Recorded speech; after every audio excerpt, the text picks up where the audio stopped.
I came back to the woods this afternoon, not only to walk the dogs, but to sit. Not necessarily to walk, but to sit. Now, 3 days ago, I made a video about the signs that it might be time to stop, to retire. Now, as I said in the past, I'm 65, and I thought maybe a few hundred people might recognise something in it. But I wasn't prepared for what happened. Quite literally, tens of thousands of you showed up. And then you started talking. Hundreds upon hundreds of comments. Proper comments. Not great video, mate. Stories. Real stories about real lives.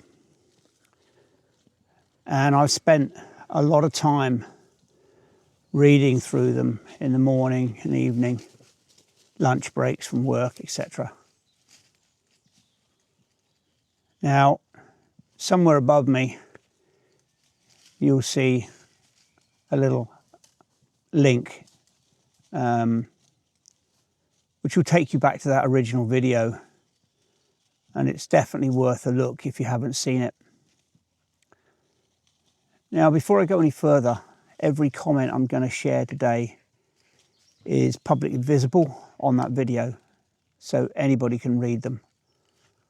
I'm not sharing anything private.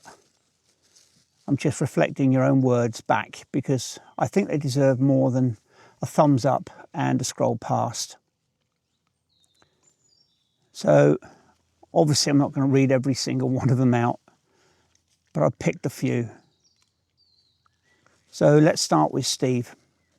Steve's 64 and he's exhausted. And he told me he has to drag himself out of bed every single morning to go somewhere that he doesn't want to be anymore. But Steve's got a problem. He needs medical insurance. He can't just walk away. So he has to wait for Medicare.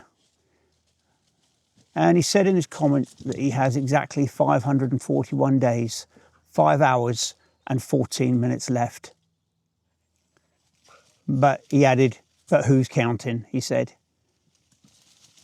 Steve, we all are.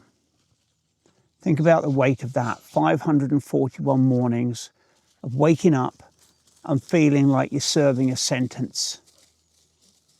Now, that's not living, that's holding your breath for a year and a half. There's quite a specific cruelty in spending the last of your high energy years waiting for a government date to tell you you're allowed to be free. And if you're in that countdown, you're not alone, not even close. Then there's a bloke who's 67. He said his reason for leaving was simple. He was done waking up every morning planning how to meet somebody else's expectations. Think about your life.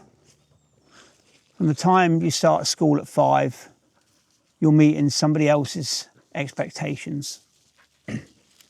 Teachers, bosses, shareholders. You spend 50 years answering to people who, quite frankly, might not even know your name if it wasn't on a spreadsheet. When do you get to wake up and ask, what do I expect from today? What do I expect, me? At 65, the only expectations that should matter are the ones you have for yourself and your family. If you're still planning your day around a manager's mood or a corporate target, you've given away the most valuable thing you own. You've done your time. It's time to set some of your own goals. Now, a couple of you mentioned how the atmosphere of work has shifted and not in a way that suits us anymore.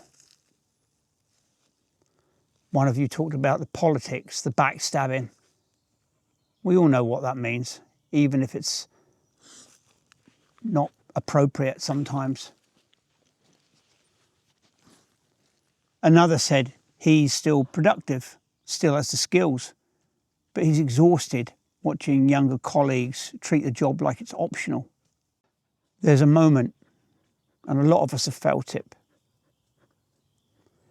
when you wake up and you realise you're a stranger in a place that you potentially helped build. The culture has moved, the values have moved, and you're still standing there holding standards that nobody around you seems to care about anymore. That's not you being old. That's you being overqualified for the nonsense.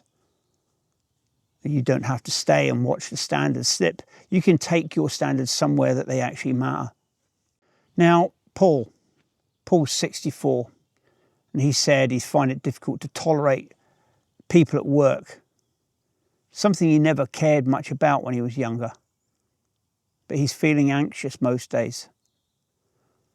He said, I think it's almost time for me. I say to Paul, you're not being cranky. What's happening is that your mind and body are finally telling the truth. They're telling you that this particular road has run out of pavement. You've reached the natural end of the chapter. Not the end of you, not by any long way, but the end of that. And quite frankly, it takes courage to listen to that anxiety and say, I hear you, and I'm going to do something about it. There's a whole road ahead. You just have to be willing to take the exit ramp. Now, there was one line in the comments that I think should be on a billboard, and it said, when time is more valuable to you than money, that's the line in the sand. Now, we've been trained our whole lives to think more money means more security, but at 65, the maths change. Money is renewable. You can find a way to live on less, earn a bit more, or cut something out. But time is one thing that we're generally running out of. If you're 65, you might have 20 good, capable years left. Maybe more. I hope so. But every week you spend in a place that's grinding you down is one less week you have out there with your family, learning the thing you always meant to learn. Is the paycheck worth it? That's not rhetorical. It's the only question. So I don't want to leave you on the heavy side, because for every story of a countdown, there's a story of a reset. Tom walked away at 58, never looked back, he said. Got fit, lost 7 stone, dropped the stress and rebuilt his whole life. He said, you just have to believe in yourself and do it. And there's another bloke, 66 years old, who retired a couple of years ago and spent his morning this week with his dog in the woods. He said, man, I love every minute of not being in work. That's it. That's the whole promise of this channel in 2 sentences. It's not the armchair. It's not the TV remote until the lights go out. It's the reset. Finding out who you are when you're not defined by a job title. Who you are when there are no expectations but your own. I think that person is worth meeting, don't you? Now, somebody wrote that this conversation should reach the widest possible audience on YouTube. I think they're right. Not because of me, but because of this. Because of you lot showing up and being honest. We're building something here. It's not a fitness channel, not a retirement planning site. Just a conversation between people who refuse to let the standards slip.